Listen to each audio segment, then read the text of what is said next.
sorry to interrupt you, what in particular is disappointing the people of Calcutta or Bengal about the Supreme Court hearings? It's led by the Chief Justice. I know there's been dissatisfaction with the postponement, and we have a tentative new date of the 9th, but it's still being called tentative.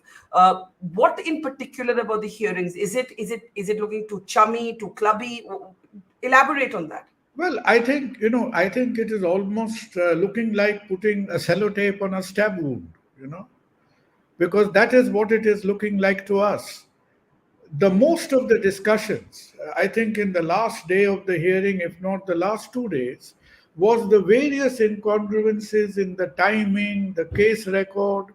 Was it 9 o'clock? Was it 12 o'clock? Was it 3 o'clock? Was it 5 o'clock?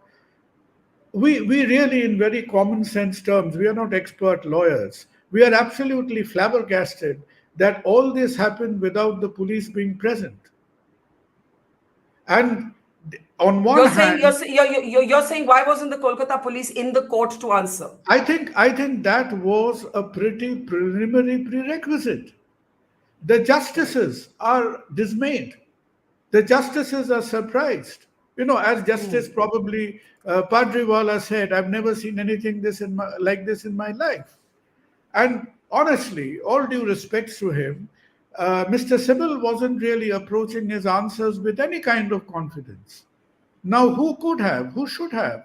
We are losing time. We should have had the police representation by the side of him, who should have really authenticated and owned up to the process that, look, this is what happened. Was this a mistake? Was this an error of omission? Was this an error of commission? This had to be there. One more point you have already raised earlier on, the person who was at the initiation of much of these police processes, the DC, the deputy constable or something of the local police station. Honestly speaking, as far as records suggest, he's not even been adequately interrogated so far. He's not even. And the third point is that, look, that is water under the bridge. But for the 5 days the case was with them, Calcutta police did not interrogate Sandip Ghosh, not for once. Hang Not on. for once. I didn't know that. The Kolkata police did not question Sandeep Ghosh. They did not question Sandip Ghosh for even a minute. There was no interrogation of Sandip Ghosh by the police.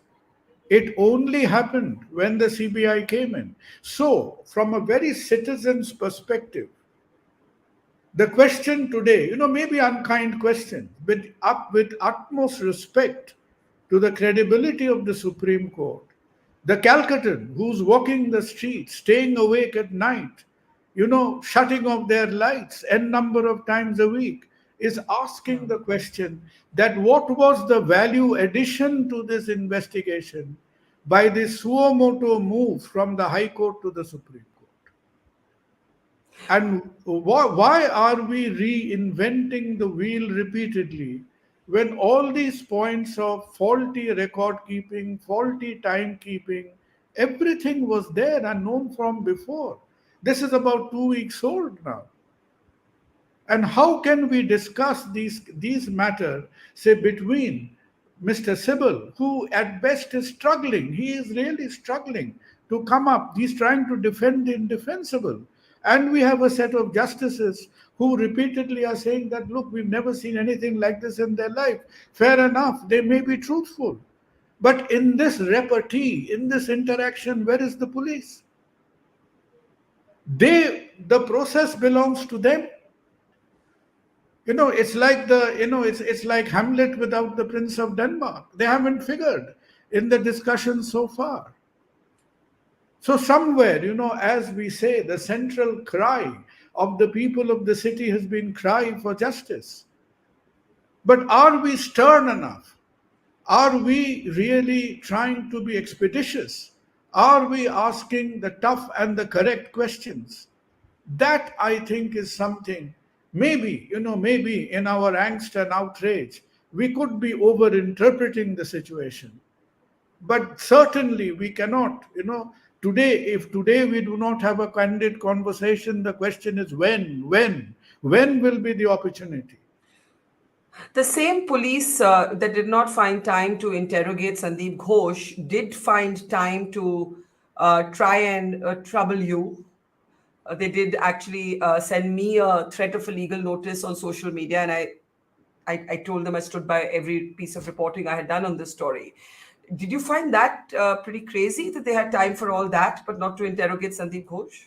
Look, everything was, they were trying to shut the door when the horse has bolted, really. So in order Yeah. to, this was like a mistimed act of smartness. So because honestly, between, honestly, not a lot of English videos gets churned out of Kolkata. And I had done one. I have a small time YouTube channel of my own, and that found a lot of resonance across the country, outside, etc. And where I said, what was the central theme? The central theme was not only because still, half the details were not known then.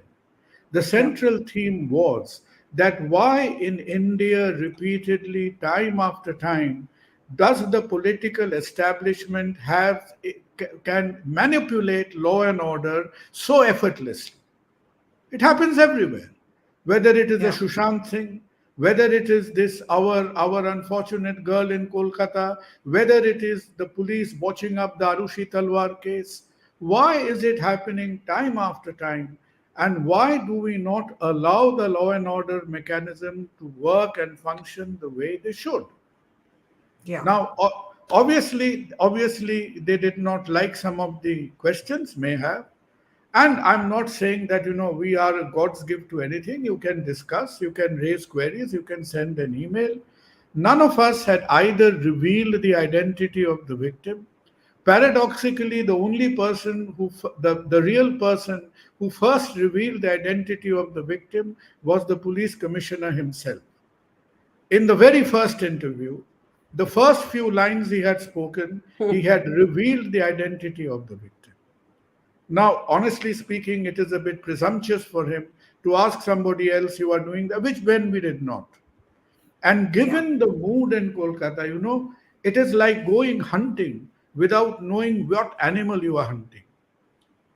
The animal that the establishment in Kolkata so far has not seen this side of independence is the animal of the unified medical community.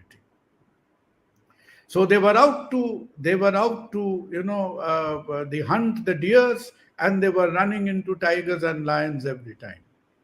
So in a very friendly way, I had a telephone chat with them, and I said, whatever questions we have, you clarify. But given this, the water is boiling. Do you really want us to come to you and see you? He said, why not? So they Yeah. expected, two lonely little doctors would march up to them and, whatever, have a chat or Yes. whatever. They did not expect that 15,000 doctors would hit the road. Yeah. They did Yeah. not expect at all. Similarly, when the Arjikor boys went to saw them, but the question is, they are not, they are supposed to be, I'm sure they are pretty intelligent. Probably in their nervousness, they are getting it all confused up here. They Who do you expected think? 20, they expected 22 chaps from Arjikor to go and give them a deputation when half the city was there in front of the police station. So this Absolutely. is this is a phenomenon that nobody has seen this side of independence. Because if you have five doctors, you normally have seven associations and eight political parties. So Yes, from that, but are you worried that the doctors' associations outside of Bengal, one of the reasons that this issue was able to get national focus is because of the mobilizing capacity of the medical community. Let's be honest about that. And the yes, concern might be that now the doctors elsewhere in the country, at the urging of the Supreme Court, have stepped back from these protests.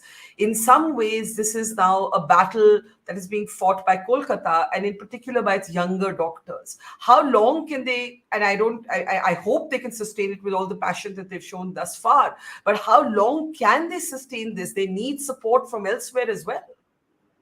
that's a very realistic and a pertinent question. You see, junior doctors, honestly, as I said, that they were really repenting for the sins of their fathers, because what we have never been able to do in our lifetimes is to get the medical community consolidated.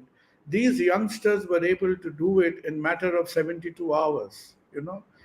You go to any of the medical conventions, there isn't a single flag, there isn't a single party line anywhere. But the question, of course, is that everybody wants that these people, they are supposed to be officially trainees, not service givers. Be what may, they are very critical to the hospital's functioning to full capacity. One of their principal demands was when they visited the police commissioner, they really handed him over very politely with a rose in hand his request for him to resign, along with a Yeah, plastic spine that was offered to him. That was correct. almost poetic, basically. So I think, Yeah. if the police commissioner, I don't know, I mean, nobody knows it for a fact. You hear it in whispers here and there that probably he's going to be shifted, transferred, whatever. So if the police commissioner does move out, you may see a de-escalation from the junior doctor side. But what is very critical, once again, what is very critical is not the arm wrestling between the junior, the striking doctors, and the government and the police. What is critical is this is a tragic but a very much overdue opportunity to rationalize and cleanse our healthcare system. Yeah. If we miss this boat, we will never have a chance of climbing out of this hell ever again. None of the doctors' demands has anything to do with politics. So and so resign, so and so step down. That is all chattered in the political domain. We have nothing to do with politics. Yeah. Can I ask you in the end why you think the police commissioner has not resigned and who you think was responsible for the vandalism at the RG Core College on the eve of Independence Day? Well, you won't get, this is you wouldn't really want to declare a prize for that. It is absolutely out in the public domain. And that there is a in these tragic times you can spare a joke that this fault of this was blamed on the previous left front, who really jeopardized our English education by, because we didn't teach English in schools for quite a few years under the previous left front. So what actually happened is the mob was asked to ransack the third floor, and when you put it in Bangla, they actually in Bangla third floor means teen talla, which actually means the second floor. So it was a linguistic confusion. So they actually mistook the third floor for the second floor. They did a pretty comprehensive job of the ransacking, but sadly it was the wrong floor. And the blame, I think, lied in the quarters of the left front because we had certain deficits in our English education. I mean, I should make it clear that you're being absolutely sardonic at this point, what might be called noir humor. But let me ask you more directly, who was responsible for the vandalism of RG Core College on the 14th of It was August? it was well orchestrated. It was very, very, By, very, by, very, by, very by who? orchestrated. I think the leadership, the sort of mobilized the crowd. Most of them, you see, the police only The TM, arrested. the TMC leadership? I think yes. I think the police only arrested about 15, 20 of them. It is not that they didn't arrest anybody. They identified them in the CCTV cameras and all that. And most of them, it's like the Romans amassing an army hurriedly. So these people amassed this army very hurriedly, conscripted people from the local quarters. And I said that they confused the floors.